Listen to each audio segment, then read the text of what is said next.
Karen Phillips stood at the observation window of the diplomatic ship Vigilant, her eyes fixed on the vast alien fleet scattered across the star-speckled void. The sheer number of ships was staggering, too many to count. Red, blue, and eerie green. Lights marked the vessels, glowing ominously like predators circling their prey at the edge of Earth's solar system. She turned from the unsettling sight to the communication console where Captain Jake Morrison awaited her command. His face, lined with years of battles and hard decisions, betrayed no fear, only the steady resolve of a seasoned warrior. Behind him, the bridge of the Vigilant buzzed with quiet efficiency, her diplomatic crew focused on their tasks. "Open the channel," Karen ordered. The main screen crackled to life, revealing 3 alien figures, each representing a faction bent on humanity's destruction. War Prime Zethor of the Hegemony, a towering reptilian creature clad in gleaming metal plates, glared with yellow eyes, filled with malice. Beside him, Admiral Valana of the Crystalline Dominion shimmered like a living sculpture of glass, her voice resonating like the chiming of shattered crystal. The third, General Mordak of the Void Seekers, appeared as a shifting shadow, his form twisting and dissolving like smoke in a breeze. "I am Ambassador Karen Phillips of Earth," she began, her voice steady. "I have come to deliver humanity's final message." Zethor's harsh laugh echoed through the chamber like grinding stones. "Your pitiful species believes it can reason with its superiors? Look around, human. We have brought 5,000 ships to encircle your insignificant system. Your defenses amount to no more than 50 vessels we can detect." "Exactly," Karen replied, her tone unwavering. "That's why I'm here, to warn you one last time. Earth does not want this war. We've exhausted every effort to resolve this, peacefully. But if you force us to fight, the consequences will not be in your favor." Admiral Valana's crystalline form shimmered with an almost mocking luminescence. "We have studied your capabilities extensively, Ambassador. Your ships are obsolete, your weapons crude, your technology centuries behind ours. What could you possibly do against the might of the Galactic Coalition?" Karen met their disdainful gazes with unflinching determination. "We've been holding back." The alien leaders exchanged skeptical glances. General Mordak's smoky visage contorted into what might have been a smile. "Holding back? Is this some quaint human jest? We know your defenses intimately. We've observed your fleet drills, cataloged your arsenal. You have no hidden aces." "You think you know us," Karen said softly. "But you've only seen what we allowed you to see. For 50 years, Earth has been preparing for this moment. We hoped it would never come. We extended the hand of diplomacy, proposed trade, even shared medical advancements to aid your species, but you mistook our compassion for weakness." War Prime Zethor's clawed hand slammed onto the armrest of his command chair. "Enough of this posturing. You will surrender your outer colonies within 72 hours and submit to coalition rule. Your people will serve us as laborers and soldiers. This is not a negotiation." "And if we refuse?" Karen asked calmly. Admiral Valana's crystalline edges sparkled with malice. "Then we will take what we desire by force. Your cities will burn, your people will perish, and your world will become just another jewel in our empire." Karen nodded slowly, her expression unreadable. "I see. Then let me be unequivocal about humanity's stance. We will not surrender." Karen's voice remained unwavering as she delivered Earth's final message. "We will not submit to your rule. We will not serve anyone. And if you attack our people, you will see why Earth has worked so tirelessly to avoid this war." The alien. Commander's laughter echoed across the communication link, a symphony of scorn and overconfidence. Zethor's booming voice carried a sneer. "You speak boldly for a species teetering on the brink of annihilation. Very well, human. You have 72 hours.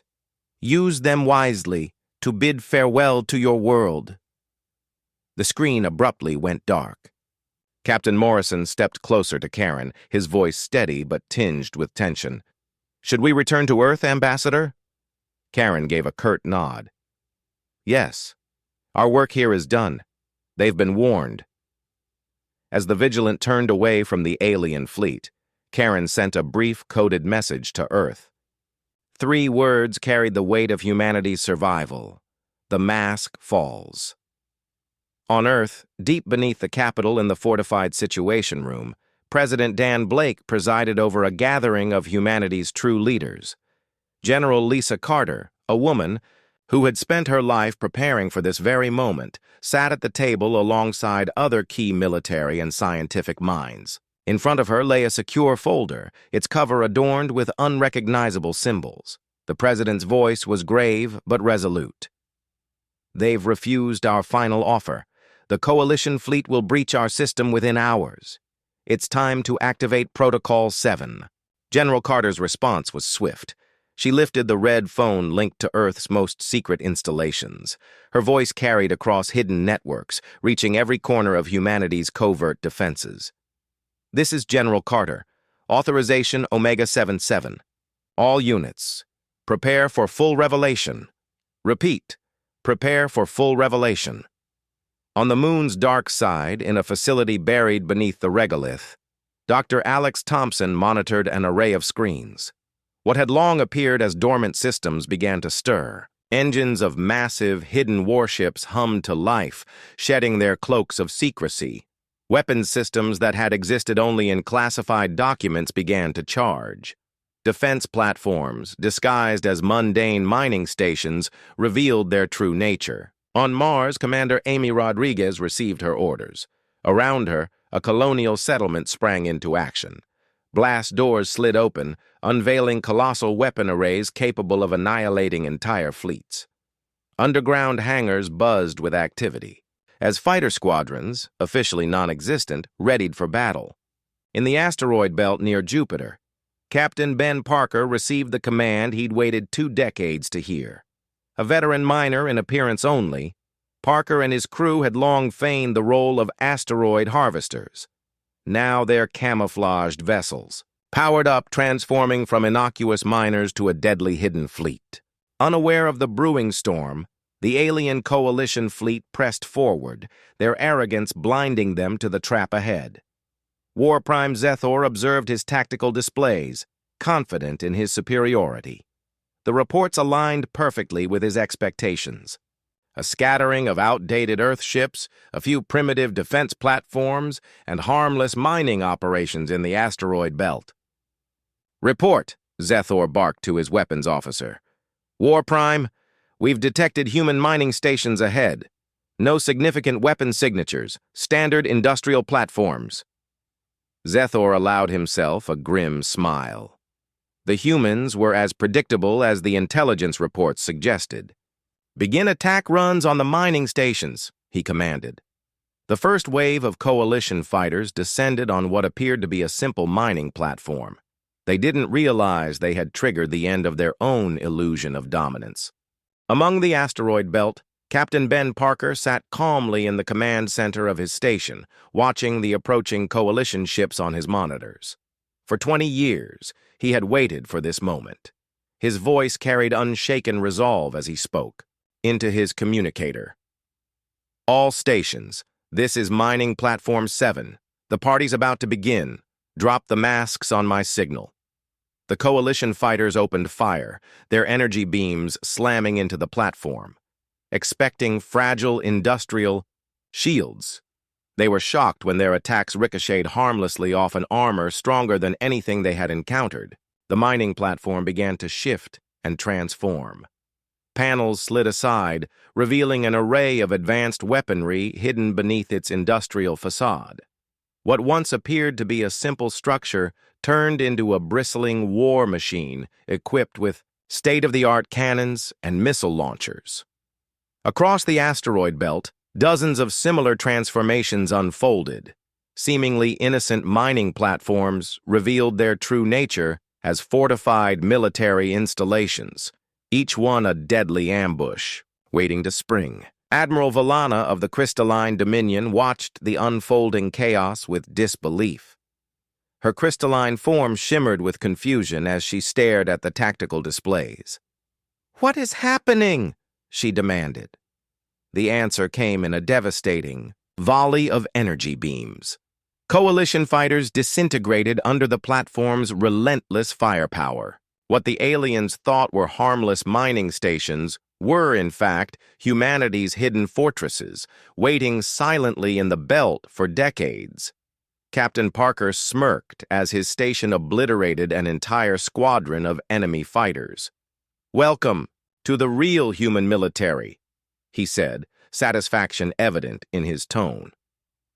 On Mars, Colonel Nina Hayes stood in the underground command center, watching as the activation order came through.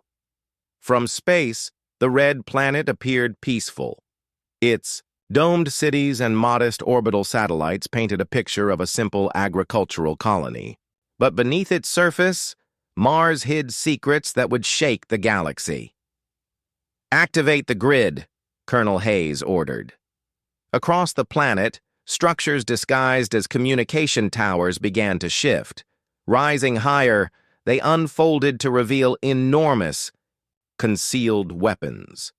Turrets emerged from beneath the soil, and hidden hangar bays opened to release squadrons of fighters. The coalition fleet approaching Mars found themselves facing not a helpless colony, but a fortress. Every mountain, valley, and crater had been fortified with weaponry capable of destroying even the largest capital ships. Admiral Valana watched in horror as her forward scouts were obliterated by the Martian defenses. "This is impossible," she stammered. "Our intelligence showed Mars as a lightly defended colony." "Intelligence reports can be wrong," General Mordak replied, his smoky form rippling with unease. "Or they can be deliberately false." In Earth orbit, Admiral Tony Chen stood aboard what appeared to be a battered, outdated battleship, the EDF Retribution. Its scarred hull and weathered exterior seemed to confirm the Coalition's belief in humanity's technological inferiority. "Sir," his tactical officer reported, "the Coalition's main fleet is approaching Earth orbit. They're targeting our defensive platforms." "Good," Admiral Chen replied. "Let them see what they expect to see."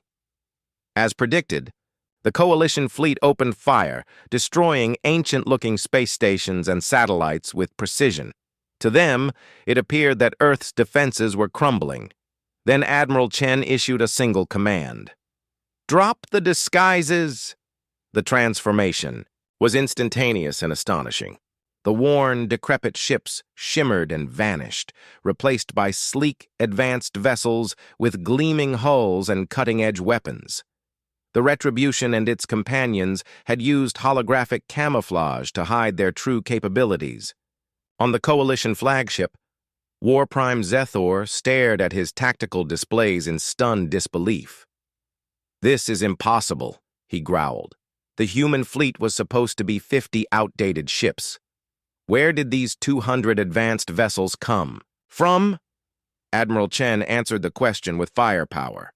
The human fleet unleashed devastating salvos, tearing through Coalition shields with terrifying precision. Vessels that had seemed invulnerable moments before erupted in explosions, their wreckage scattering into the void. Beneath the moon's surface, Dr. Kate Sullivan oversaw operations in a secret control room. Around her, technicians monitored, systems the Coalition knew nothing about. For decades, she had worked toward this moment. A voice came through her headset from Earth Command. "Dr. Sullivan, you are authorized to activate the Luna Project." Kate's lips curved into a smile. She placed her hand on a control panel and gave the final command. "Luna Project activated. Beginning deployment sequence." Massive doors opened on the moon's far side, revealing hidden bays carved deep into its interior. From within, thousands of sleek, deadly ships poured into space. Designed by humanity's finest engineers, these vessels represented the pinnacle of Earth's secret technological advancements. Even the human commanders, who thought they knew all of Earth's hidden strengths were awestruck.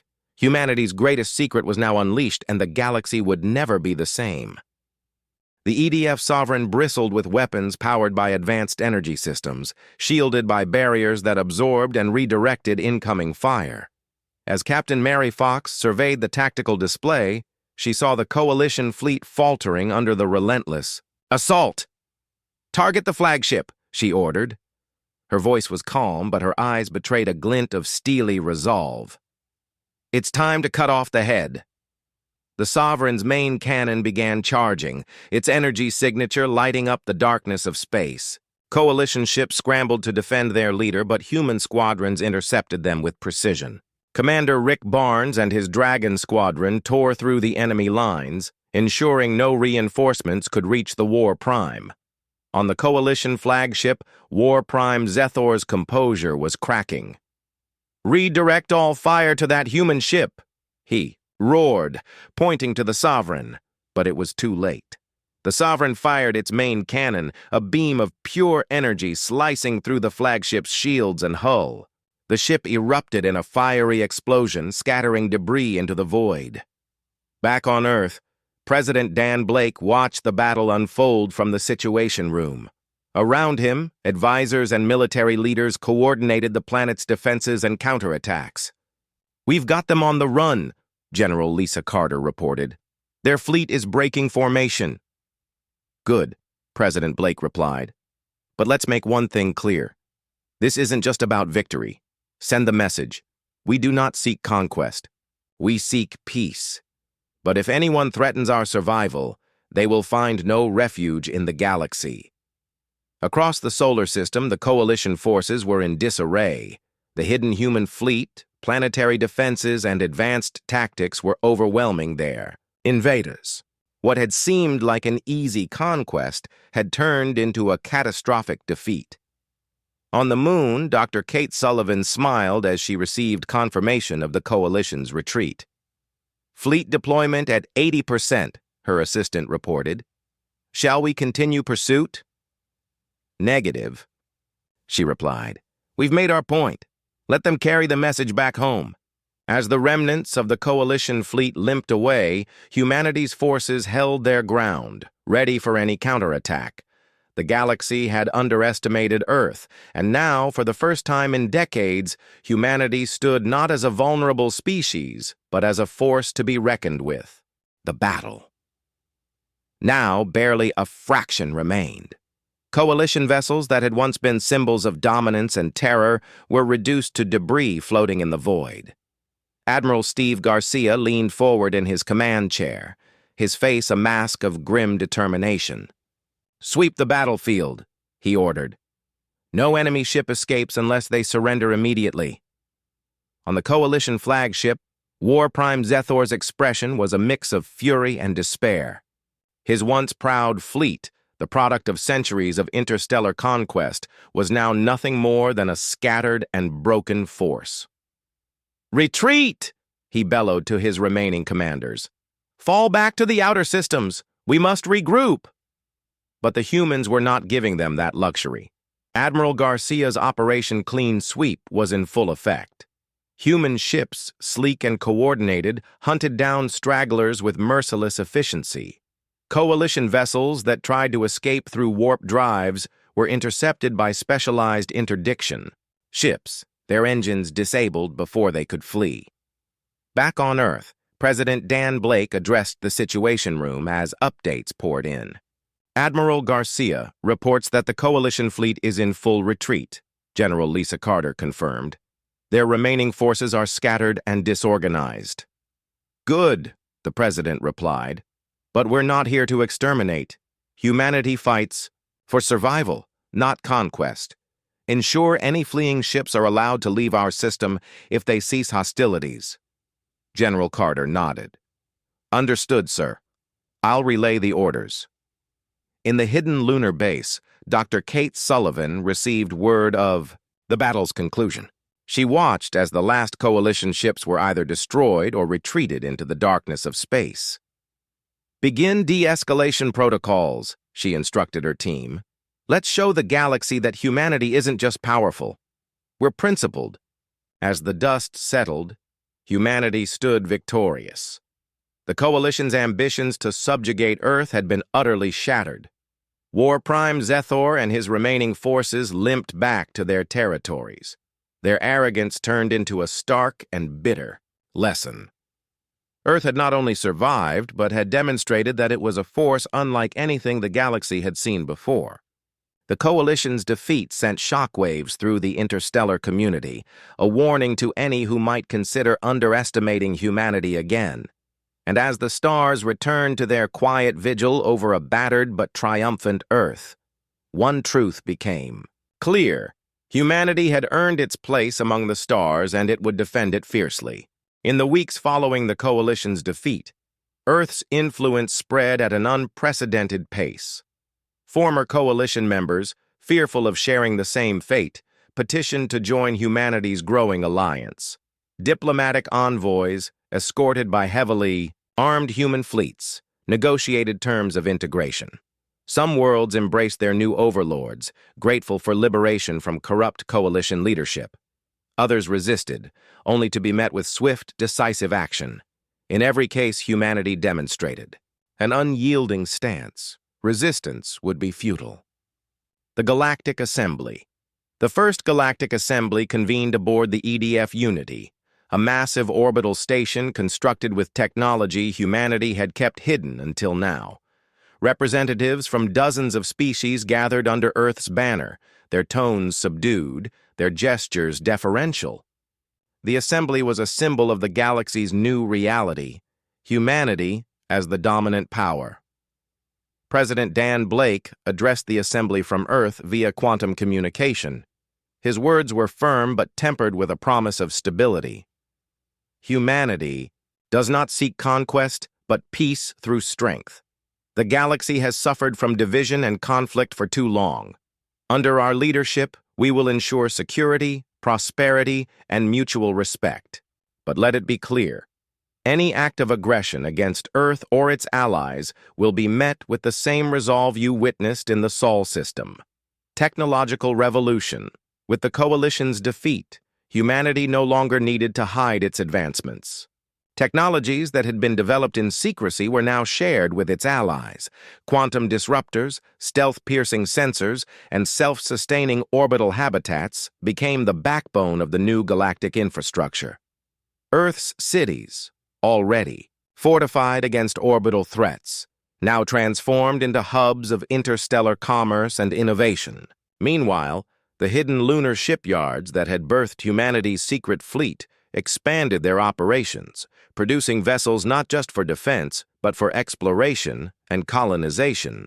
The Galactic Patrol. The formation of the Galactic Patrol marked a new era of interstellar governance. Comprising human officers and representatives from allied species, the patrol enforced the laws established by the Assembly. Piracy, slavery, and predatory practices, common under the Coalition, were swiftly eradicated. Captain Jake Morrison, now a senior officer in the patrol, led missions to bring stability to former Coalition territories. "We're not just cleaning up their mess," Morrison remarked during an interview. "We're proving that humanity's leadership is what the galaxy needed all along. A warning to the future. Deep in the darkness of space, construction on humanity's first extragalactic starbase continued. The station, named Eden's Reach, was designed not just as a symbol of Earth's new power, but as a gateway to unexplored regions of the galaxy. Engraved on its central plaza was a single phrase: "Earth warned you." It was a message to all, current allies, potential foes, and those who might one day rediscover humanity. Earth would never again be underestimated. The galaxy now belonged to the species that had turned the art of war into a science, diplomacy, into strategy, and survival into dominance. Humanity had not merely emerged victorious, it had ascended